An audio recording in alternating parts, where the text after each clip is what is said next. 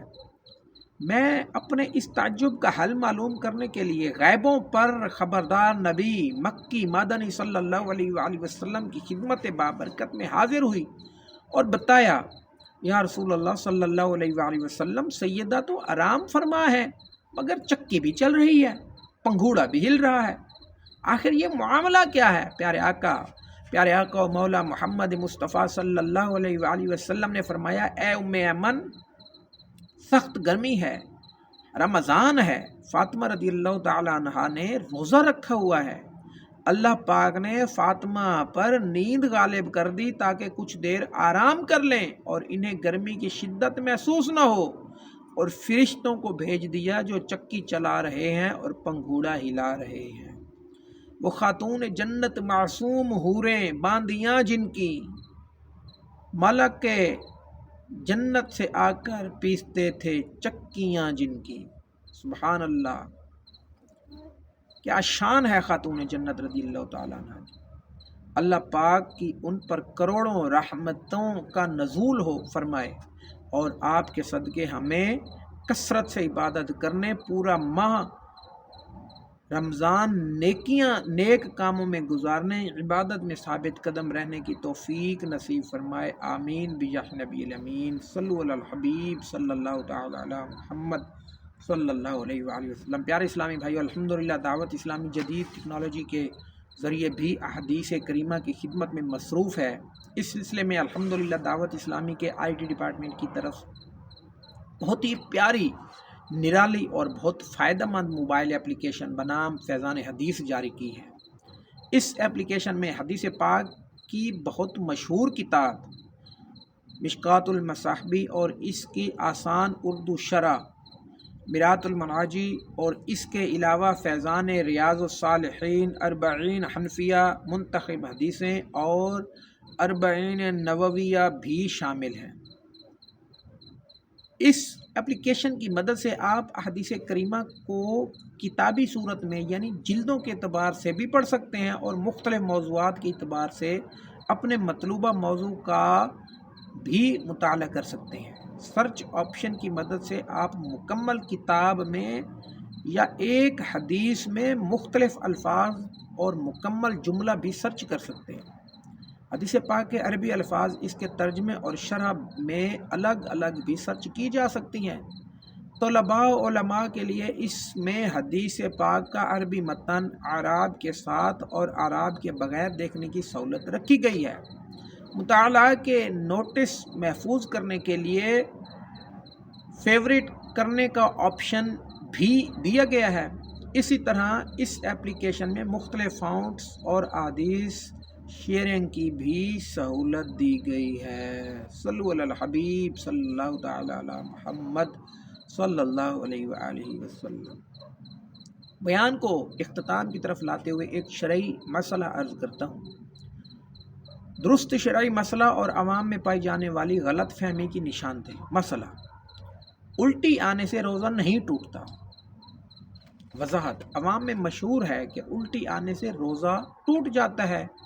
یہ ایک عوامی غلط فہمی ہے۔ یاد رکھیے، روزہ میں خود بخود کتنی ہی یعنی الٹی ہو جائے، خواہ بالٹی ہی کیوں نہ بھر جائے، اس سے روزہ نہیں ٹوٹتا۔ الٹی کے سبب روزہ ٹوٹنے کی دو صورتیں ہیں۔ ہاں، الٹی آنے کی کچھ خاص صورتیں ہیں جن میں روزہ ٹوٹ جاتا ہے۔ مثلا یعنی الٹی منہ بھر آئی، اگر اس میں سے ایک چنے کے برابر بھی واپس اندر لوٹا دی تو روزہ ٹوٹ جائے گا، اور ایک چنے سے کم ہو تو روزہ نہیں ٹوٹے گا۔ یوں ہی اگر الٹی اپنے آپ آئی نہیں بلکہ خود سے جان بوجھ کر اگر وہ منہ بھر کر آئے تو روزہ ٹوٹ جائے گا، جبکہ روزہ دار ہونا یاد بھی ہو۔ اسی طرح بعض اوقات کھٹی ڈکاریں آتی ہیں، اس سے بھی روزہ نہیں ٹوٹتا۔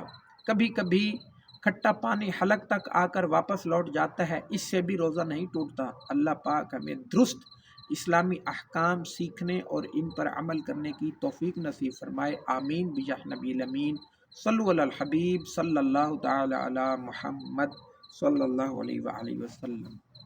جو کوئی نیند سے بیدار ہو کر 20 مرتبہ یا مقتدرو پڑھا کرے، انشاءاللہ اس کے ہر کام میں مدد الہی شامل رہے گی۔ اللہ پاک ہمیں عمل کی توفیق عطا فرمائے، آمین بجاہ نبی الامین۔